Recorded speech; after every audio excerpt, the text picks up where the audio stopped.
Hi, I'm Jose Ashford, and we're here with my colleague Craig Lecroy, and we're going to discuss with you today our book, Human Behavior and the Social Environment, our 6th edition that includes an integrative, multi-dimensional perspective. Now, this is a great opportunity for us to talk to you about this book that we co-authored with Leila Williams. And so we want to give you a really good feeling for what the book is about and why we did it. This is something we really look forward to doing to try to give individuals some background to why we decided to write this book, what was our distinct approach to writing the book, and also to tell you a bit about what are some of the new distinct developments in this final edition.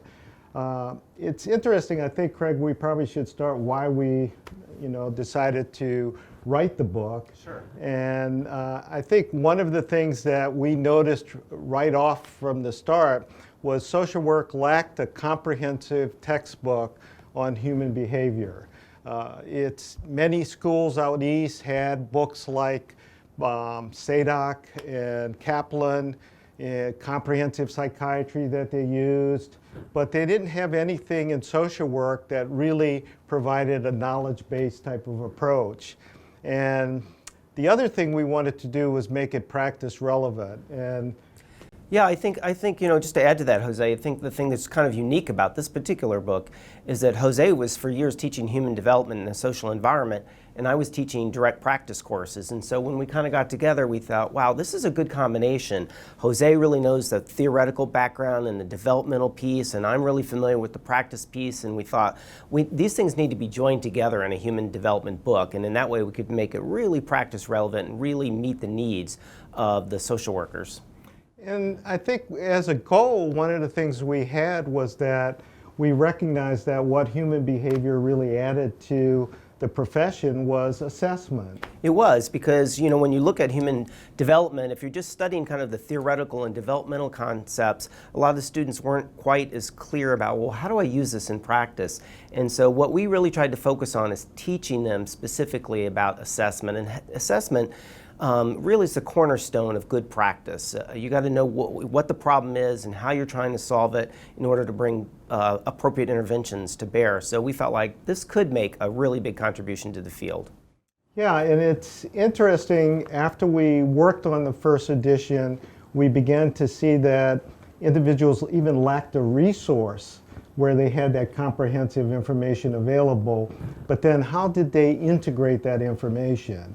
And so I think one of the big contributions we made was that we provided a framework that provided integration across the developmental lifespan. And another unique thing about that framework, Jose, is that I like it because we use the same framework for each chapter across a developmental life cycle. And I feel like students, after they read this book and they study it, they really know the framework. And so they think like how to apply this framework when they go into practice, because it's very systematic. We just do it same thing across each semester, and they really get used to that, using that framework and being able to think more developmentally. Yeah, it's interesting on comprehensive exams. One of the things I found, if you ask students a question about, well, cognitively development, when you're talking about those types of issues, well, what should you consider? Previously, individuals didn't have a systematic way of thinking about that, and you're absolutely correct. That framework really started to move students in the direction that they began to see that there are some key concepts that you should look at each and every developmental stage. Now, when we think about it, maybe we should kind of talk about what is our distinct approach to talking about human behavior. Sure. In some senses, I think what we recognized was that the biopsychosocial was a very important type of framework that always existed in social work, but more importantly, the person and environment framework. If there's anything that's distinct to social work, it's the person and environment framework. But individuals had, once again, difficulties with application. How do you apply a biopsychosocial type of approach to looking at the person and environment? And one of the things the readers will learn as they look through this book is they'll see that, like, in each chapter, big part of the framework really is the biological dimension, the psychological dimension, and the social dimension. And that's one of the ways that we make it multifaceted and multidimensional. Yeah, and I think what is a difficulty that we see in many areas of education, especially as knowledge is exploding, is how do you integrate that information? And I think you're absolutely correct. They can see in each and every chapter what is that applicability and how does it actually apply. Well, I think that's the hard thing about writing the book. I always struggle with this, Jose, because so much information in human development. And then really what I learned in trying to write this book with you is like, how do we figure out like what's the essential information and knowledge that students need that will help them do a better job in their practice?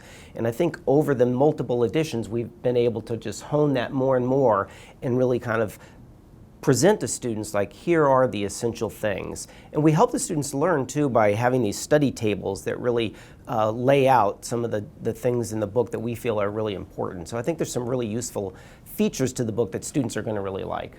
Yeah, I think the thing that now that we have really used bullets to really emphasize what would be the, like as a review guide, a study guide that we added to this new edition. I think that's very helpful. But also that question of application again, when we get into practice guidelines. The field is moving to practice guidelines, and basically, so we're exposed to this information. What's its relevance to practice? And that's some of the unique features of this book. One of the pieces I really love is at the end of every chapter, we have applying the framework. And so we take a case study and we analyze the case study using the developmental framework that we've come up with that is applied throughout the book. So students get a really in-depth picture of, well, how do I apply this to a specific case or a specific family or child that has this kind of issue or difficulty. And then on top of that, one of the features we added is practice guidelines. So when we review the developmental information, we really try to think about, okay, what are some practice guidelines that might be useful? So just as an example, I'm here in the early childhood chapter, and you know, some of the practice guidelines that come up are asking families to outline the routines regarding sleep, meal times, and playtime. So, you know, we're thinking about development, and we're helping the students think about, okay, if you're going to interview a family, it's really important to figure out what are their routines, or what are their expectations around limit setting and managing temper tantrums, because that's sometimes a developmental problem that families face. Yeah, and it's really interesting that students, when you give the case, and I think we try to even modify our approach even more to facilitate application, was quite often they would be able to apply biopsychosocial information to a current concern, but they still missed relevant developmental information. So in this particular book, and it's the first in social work, we're using a practice model that is really emerging in fields like child and adolescent psychiatry, in psychology. It's developing in England and other areas to try to formulate how do you help individuals develop a formulation that is biopsychosocial.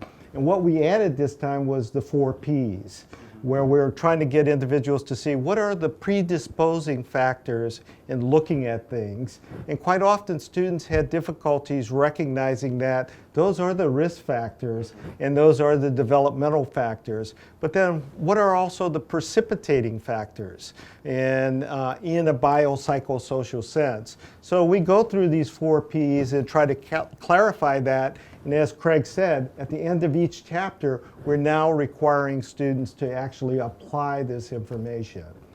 So those are some major reforms that we've made. But I think one of the biggest ones is that we have moved away from, and the profession has gradually been doing that, away from a more theory orientation to one that's more evidence-based.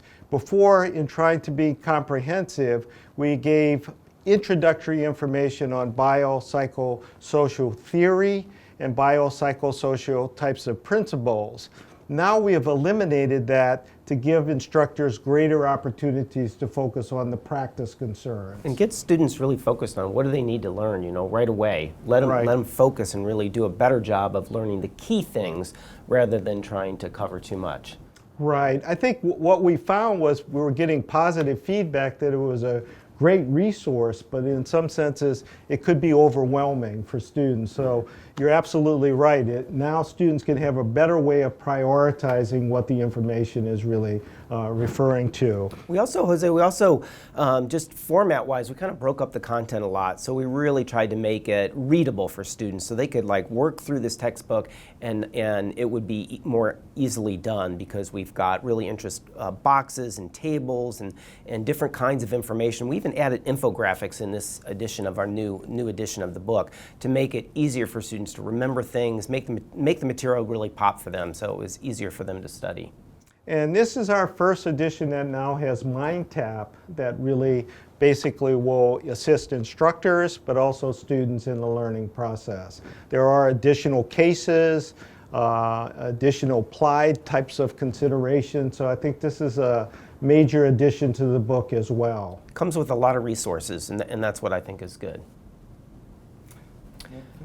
So thank you. We're really excited about this new edition, and we hope that you'll look at this book and let us know what you think.